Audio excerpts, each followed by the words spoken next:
ہندوستان میں ایک سلطان ایسا بھی تھا کہ جب تک زندہ رہا انگریزوں کو ایسا لگا کہ وہ ہندوستان پر کبھی قبضہ نہیں کر سکتے۔ لیکن ایک انگریز افسر نے جب اس کی لاش قلعے سے باہر دیکھی تو اس نے کہا کہ اب ہندوستان ہمارا ہے۔ یہ بر صغیر میں انگریزوں کے لیے آخری بڑی رکاوٹ تھی۔ یہ 1760 عیسوی کا ہندوستان ہے۔ دہلی سے کوئی 2200 کلومیٹر دور جنوبی ہندوستان کا ایک شہر سرنگا پٹم۔ اس شہر کے ایک مینار پر بنے کمرے میں ایک عجیب سی ایکٹیویٹی چل رہی ہے۔ ایک 10 سال کا لڑکا بڑی جانفشانی سے ایک ریتی کی مدد سے کھڑکی کی سلاخیں کاٹ رہا ہے اور اس کے ساتھ بیٹھا اس کا 5 سالہ بھائی آنکھوں میں خوف بھرے اسے دیکھ رہا ہے۔ بڑے لڑکے نے کھڑکی کی سلاخیں کاٹی، پھر کھڑکی سے ایک رسی باندھ کر نیچے لٹکا دی۔ اس نے اپنے بھائی کو پیٹھ پر لادا اور رسی کے ذریعے سے نیچے اتر گیا۔ کچھ ہی دیر میں سارے سرنگا پٹم میں ہاہاکار مچ گئی کہ حیدر علی کے دونوں قیدی بیٹے ٹیپو اور کریم فرار ہو چکے ہیں۔ جی ہاں، یہ سلاخیں کاٹنے والا ننھا بہادر فتح علی ٹیپو تھا، اور ابھی یہی ننھا سلطان اپنے بھائی کے ساتھ دشمنوں سے چھپتا پھر رہا تھا۔ وجہ یہ تھی کہ ٹیپو کا والد حیدر علی، جو میسور کے راجہ کا سپہ سالار تھا، اپنے مخالفین کی سازشوں کی وجہ سے باغی قرار پا چکا تھا۔ اب وہ شہر سے فرار تھا۔ اس کے بیٹوں کو قید کر لیا گیا تھا، لیکن وہ بھی بھاگ نکلے تھے۔ اسی دوران ہولی کا تہوار آیا۔ حیدر علی کے ہمدردوں نے ٹیپو اور اس کے بھائی کو ہولی کے رنگ میں رنگ دیا۔ ٹیپو نے چہرے پر بھی ماسک پہن لیا اور پھر دونوں بھائی کسی کی نظروں میں آئے بغیر اس شہر سے نکل گئے اور اپنے باپ سے جا ملے۔ 1 سال کے اندر اندر ٹیپو کا باپ حیدر علی میسور کا حکمران بن چکا تھا اور ٹیپو ولی عہد۔ لیکن حیدر علی کا 21 سالہ دور حکومت دشمنوں سے جنگ و جدل میں گزر گیا، اور جب 1782 میں حیدر علی کی وفات کے بعد ٹیپو تخت نشین ہوا تو یہ مسائل اسے بھی منتقل ہو گئے۔ میسور کی حکمرانی پھولوں کا بستر نہیں، کانٹوں کی سیج تھی۔ یہ تو طے تھا کہ ٹیپو کتنا ہی قابل حکمران سہی، لیکن وہ اپنی سلطنت کی تباہی کو ٹال تو سکتا تھا، روک نہیں سکتا تھا۔ اس کی وجہ تھی ریاست میسور کا انتہائی مشکل جغرافیہ۔ وہ صوبے جو آج بھارتی اسٹیٹ تمل ناڈو، کرناٹکا اور کیرلا کہلاتے ہیں، ان کے بہت سے حصے ریاست میسور میں شامل تھے۔ دیکھنے میں یہ ایک بڑی ریاست تھی، لیکن اس کے ساتھ مسئلہ یہ تھا کہ اس کے 3 انتہائی خطرناک دشمن اس کی سرحدوں پر ہی بیٹھے تھے۔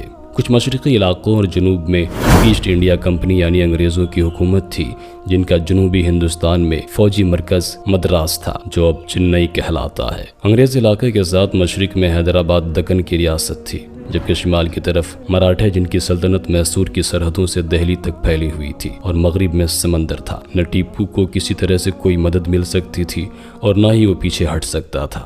اس خطرناک جغرافیے کے ساتھ ایک اور بڑا مسئلہ بھی تھا، اور وہ یہ کہ میسور ہندوستان کے دولت مند ریاستوں میں سے ایک تھی۔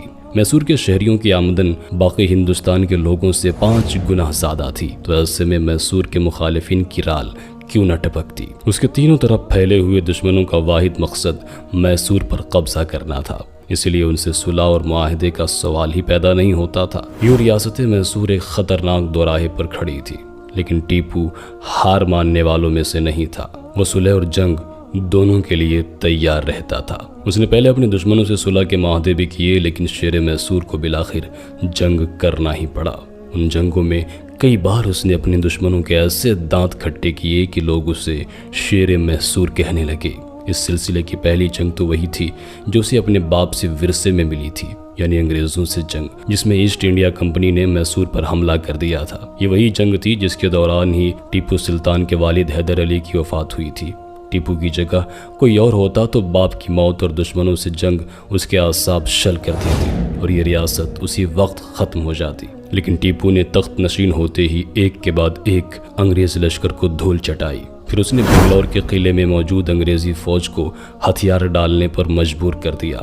بر صغیر میں انگریزوں کو ایسی ذلت آمیز شکست نہ اس سے پہلے کبھی ہوئی تھی اور نہ ہی اس کے بعد۔ ایسے میں زخموں سے چور انگریزی فوج نے صلح کی درخواست کی۔ اگر ٹیپو سلطان یہ جنگ جاری رکھتا تو انگریزوں کے ہیڈ کوارٹر مدراس پر بھی قابض ہو سکتا تھا۔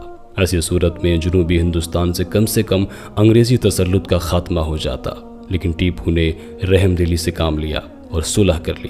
1784 میں اس نے انگریزوں سے جنگ بندی کا معاہدہ بھی کر لیا۔ اس فتح سے ٹیپو تو ہندوستان کے لوگوں کا ہیرو بن گیا، لیکن برطانیہ میں صف ماتم بچھ گئی۔ انگریزوں نے طے کر لیا تھا کہ اگر ہندوستان پر قبضہ برقرار رکھنا ہے تو ٹیپو کو راستے سے ہٹانا ہوگا، اور جس کے لیے انہوں نے سازشوں کا جال بچھانا شروع کر دیا۔ ان سازشوں میں ٹیپو سلطان کی ایک کمزوری ان کے بہت کام آئی۔ وہ کمزوری یہ تھی کہ ٹیپو درباریوں کو خوش رکھنے کا ہنر نہیں جانتا تھا۔ اس نے حکمران بننے کے بعد کئی نئے لوگوں کو اپنے دربار میں جگہ دی، جس سے پرانے درباری سخت ناراض ہو گئے، جن میں وزیر خزانہ میر صادق اور وزیر اول پور میاں پیش تھے۔ یہ وہ لوگ تھے جنہوں نے ٹیپو سلطان کو تخت سنبھالنے میں مدد دی تھی، اور اب انہیں لگنے لگا تھا کہ ٹیپو سلطان انہیں نظر انداز کرنے لگا ہے۔ ٹیپو اپنی اصول پسندی کی وجہ سے اپنے ساتھیوں کو سزائیں بھی دیتا تھا۔ چنانچہ درباری سازشوں کا ایک ایسا سلسلہ شروع ہوا جس میں انگریزوں کی دال گلنے کا امکان پیدا ہو گیا، اور اب انہیں ٹیپو کے دربار سے غدار ملنے لگے تھے۔ ہندوستان میں ایسٹ انڈیا کمپنی کے نئے گورنر جنرل کا نام تھا لارڈ کارنیوالس۔ یہ شخص بہت مکار تھا اور دشمن کو میدان جنگ میں ہرانے سے زیادہ اسے اپنے گھر میں کمزور کرنے کا ہنر جانتا تھا۔ اس نے ٹیپو سلطان کے ریاست میں کئی جاسوس بھیجے۔ ٹیپو کے درباریوں کو خریدنے کے باوجود کارنیوالس تنہا ٹیپو کے مقابلے میں آنے سے ڈرتا تھا۔ اس نے نظام، حیدرآباد اور مراٹھوں کو بھی ساتھ ملا لیا۔ جنگ شروع کرنے کے لیے اس نے یہ بہانہ کیا کہ ٹیپو نے انگریزوں کے ایک اتحادی راجہ شنکور کے خلاف جنگ چھیڑی ہے۔ حالانکہ یہ جنگ ٹیپو نے نہیں، راجہ نے خود چھیڑی تھی، اور ٹیپو کی جوابی کارروائی کے بعد یہ معاملہ ختم ہو چکا تھا۔ لیکن کارنیوالس نے سابقہ شکست کے وقت کیا جانے والا معاہدہ توڑ دیا اور میسور پر چڑھائی کر دی۔ پہلے اس نے میسور کے شہر بنگلور پر قبضہ کیا۔ ٹیپو سلطان نے جوابی حملہ کرتے ہوئے اسے بنگلور میں گھیر لیا، لیکن جب ٹیپو سلطان فیصلہ کن حملہ کرنے والا تھا تو اس کی فوج میں موجود غداروں نے حملے کی تفصیلات لارڈ کارنیوالس تک پہنچا دی، جس کی بدولت وہ بچ کر نکلنے میں کامیاب ہو گیا۔ نہ صرف ٹیپو کے حملے سے بچ نکلا بلکہ اس نے لمبا چکر کاٹتے ہوئے ٹیپو سلطان کے مرکز سرنگا پٹم پر چڑھائی کر دی، لیکن سرنگا پٹم سے 15 کلومیٹر کی دوری پر اس کی ہمت جواب دی گئی۔ وجہ یہ تھی کہ اس کی فوج تھک چکی تھی۔ ٹیپو کے چھاپا مار دوستوں نے انگریزوں کی سپلائی لائن بھی کاٹ دی تھی۔ کارنیوالس کے دونوں اتحادی یعنی مراٹھے اور نظام، جنہوں نے اس جنگ میں فوج بھیجنے کا وعدہ کیا تھا، وہ دونوں اس کی مدد کو نہیں پہنچے تھے۔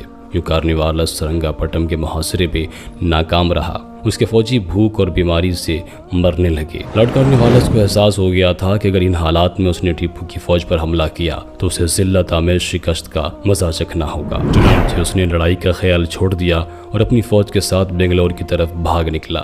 یہ وہ موقع تھا جہاں ٹیپو سلطان نے اپنی زندگی کی سب سے بڑی غلطی کی تھی، اور وہ یہ تھی کہ اس نے انگریز فوج کا پیچھا کر کے اسے تباہ کرنے کی بجائے اسے نکل جانے کا موقع دے دیا۔ اس غلطی کا خمیازہ پہلے میسور اور پھر سارے بر صغیر کو غلامی کی صورت میں بھگتنا پڑا۔ لارڈ کارنیوالس بچ کر نکل گیا اور جلد ہی مراٹھوں اور نظام سے جا ملا۔ پھر یہ تینوں اتحادی یعنی انگریز، مراٹھے اور نظام خوب تیاری کے ساتھ دوبارہ سرنگا پٹم پر ٹوٹ پڑے۔ انہوں نے سرنگا پٹم کا محاصرہ کر لیا۔ اب ٹیپو کو احساس ہوا کہ وہ کارنیوالس کو بھاگنے کا موقع دے کر ایک ناقابل تلافی غلطی کر چکا ہے، لیکن اب پچھتانے سے کوئی فائدہ نہیں تھا، کیونکہ محاصرہ ہر گزرتے دن کے ساتھ سخت سے سخت ہو رہا تھا۔ ایسے میں ٹیپو نے صلح کی درخواست کی۔ کارنیوالس نے ٹیپو سلطان سے صلح کے بدلے میں میسور کی آدھی سلطنت اور 8 کروڑ روپے تاوان جنگ وصول کیا۔ یوں اپنوں کی غداری کی بدولت ٹیپو سلطان کی طاقت پر ایسی کاری ضرب لگی کہ اس کے بعد وہ کبھی نہ سنبھل سکا۔ لارڈ کارنیوالس سے شکست سے ٹیپو اور اس کی سلطنت پر 2 طرح کے اثرات مرتب ہوئے۔ ایک تو یہ کہ ٹیپو سلطان پر انگریزوں سے بدلہ لینے کا جنون سوار ہو گیا۔ ٹیپو نے طے کر لیا کہ وہ جب تک انگریزوں کو شکست نہیں دے گا وہ پلنگ پر نہیں سویا کرے گا بلکہ فرش پر سوئے گا۔ اس نے کھلونا گھڑی بھی تیار کروائی جس میں ایک شیر ایک برطانوی فوجی کا گلا دبا رہا تھا، اور یہ گھڑی آج بھی لندن کی میوزیم میں محفوظ ہے۔ شیر میسور اس گھڑی کو دیکھ کر دشمن سے بدلے کی ترکیبیں سوچتا رہتا تھا۔ جنگ کا دوسرا اثر یہ ہوا کہ ٹیپو کے وفاداروں نے بھانپ لیا کہ ٹیپو اور اس کی سلطنت کا اب کوئی فیوچر نہیں ہے، اس لیے وہ سلطان سے دور ہونے لگے تھے۔ شاید یہ بات بہت سے لوگوں کے لیے حیرانی کا باعث ہو کہ اس دور میں ہندوستان میں آزاد ریاستوں کا قائم ہونا اور ٹوٹنا ایک عام بات تھی۔ چنانچہ کسی ریاست سے وفاداری کے لیے ایک ہی شرط تھی کہ وہ طاقتور ہو اور وہاں کے لوگوں کو اپنا مستقبل محفوظ نظر آئے۔ لیکن جب ریاست کمزور پڑ جاتی تھی تو اس کے وفادار پارٹیاں بدل لیا کرتے تھے اور کسی طاقتور گروہ یا ریاست سے مل جایا کرتے تھے۔ یہ اس دور کے ہندوستان کی انتہائی تلخ سچائی تھی جس نے آخرکار سارے خطے کو انگریزوں کا غلام بنا لیا۔ یہاں یہ بات بتانا بھی اہم ہے کہ ٹیپو سلطان کے 12 بیٹے 5 بیٹیاں تھیں، لیکن اس میں سے کسی ایک بیٹے میں بھی یہ صلاحیت نہیں تھی کہ وہ ان خراب حالات میں ٹیپو کا بہترین جانشین ثابت ہو۔ اب جس ریاست کا حکمران بڑھاپے کی طرف بڑھ رہا ہو، وہ آدھا علاقہ کھو چکی ہو، طاقتور دشمنوں سے گری ہوئی ہو اور اسے مضبوط جانشین کی بھی کوئی امید نہ ہو، تو اس کا زیادہ دیر تک برقرار رہنا صرف ایک معجزہ ہی ہو سکتا تھا۔ لیکن ٹیپو سلطان معجزے کی ہی امید لگائے بیٹھا تھا، اور اسے یہ امید برطانیہ کے بدترین دشمن فرانس سے تھی، جو ماضی میں ٹیپو سلطان کا اتحادی رہ چکا تھا۔ ٹیپو نے فرانسیسی جنرل نیپولین کے پاس اپنا سفیر بھی بھیجا تھا۔ نیپولین نے ٹیپو کو ایک جوابی خط بھی لکھا، لیکن یہ خط راستے میں انگریز جاسوسوں نے پکڑ لیا۔ برطانیہ اور ہندوستان میں کوہرام مچ گیا کہ نیپولین ٹیپو کی مدد کے لیے ہندوستان کا رخ کرنے والا ہے۔ ٹیپو چاروں طرف سے دشمنوں میں گھر چکا تھا۔ اب یہ ایسا وقت تھا جب اس کے دشمنوں نے صرف یہ طے کرنا تھا کہ وہ شیر میسور کا شکار کب، کہاں اور کیسے کریں گے۔ اس دوران ایسٹ انڈیا کمپنی نے لارڈ کارنوالیس کی جگہ لارڈ ویسلی کو گورنر جنرل بنا دیا۔ یہ شخص اس وقت کے برطانوی وزیر اعظم کا دوست تھا۔ دونوں دوست چاہتے تھے کہ ہندوستان پر مکمل قبضہ کیا جائے، اور ان کی نظر میں ٹیپو سلطان ہی سب سے بڑی رکاوٹ تھا۔ انگریزوں کے ذہن پر مسلسل یہ خوف سوار تھا کہ اگر کہیں فرانس ٹیپو کی مدد کو پہنچ گیا تو ہندوستان ان کے ہاتھ سے نکل جائے گا۔ اور یہ خوف بیجا بھی نہیں تھا، کیونکہ ٹیپو کے خلاف آخری جنگ سے صرف 18 سال پہلے فرانس نے برطانیہ کی ایک اور کالونی امریکہ میں ایسی ہی مداخلت کی تھی۔ اس نے امریکی جنگ آزادی کے ہیرو جارج واشنگٹن کی مدد کی تھی، جس کی وجہ سے برطانیہ کو شکست ہوئی اور امریکہ آزاد ہو گیا تھا۔ برطانیہ فرانس کو پھر سے ایک بار اجازت دے کر ہندوستان میں ٹیپو کی شکل میں ایک نیا جارج واشنگٹن افورڈ نہیں کر سکتا تھا۔ چنانچہ لارڈ ویسلی ٹیپو سلطان کے ساتھ جنگ کا ذہن بنا کر ہی ہندوستان پہنچا۔ اس نے آتے ہی جنگ کی تیاریاں شروع کر دی اور برطانیہ سے تازہ دم فوجی دستے بھی اس کی مدد کے لیے پہنچنے لگے۔ لیکن لارڈ کو ٹیپو کے خلاف کسی بڑی فوجی کارروائی کی ضرورت تھی ہی نہیں۔ لارڈ کارنوالیس جن غداروں کو تیار کر کے گیا تھا وہ ویسلی کے ساتھ تھے۔ لارڈ ویسلی نے یہ ٹیپو کے غداروں سے طے کر لیا تھا کہ وہ کہیں بھی میسور کی فوج کو انگریزوں سے مقابلہ نہیں کرنے دیں گے۔ میسور کے زیادہ تر قلعوں کے کمانڈوز نے بھی لارڈ کو یقین دلایا تھا کہ جیسے ہی حملہ شروع ہوگا وہ ہتھیار ڈال دیں گے، یعنی اس جنگ کا نتیجہ پہلے سے ہی فکس تھا۔ چنانچہ فتح کا پورا یقین کر کے لارڈ ویسلی اپنے اتحادیوں کے ساتھ میدان جنگ میں کود گیا۔ صلح کا معاہدہ توڑنے کے لیے اس نے یہ اعلان کیا کہ ٹیپو فرانس کے ساتھ مل کر کمپنی سرکار کے ساتھ سازشیں کر رہا ہے، اس لیے جنگ بے حد ضروری ہے۔ فروری 1799 میں انگریزی فوج اور اس کے اتحادی ہر طرف سے میسور پر حملہ آور ہو گئے۔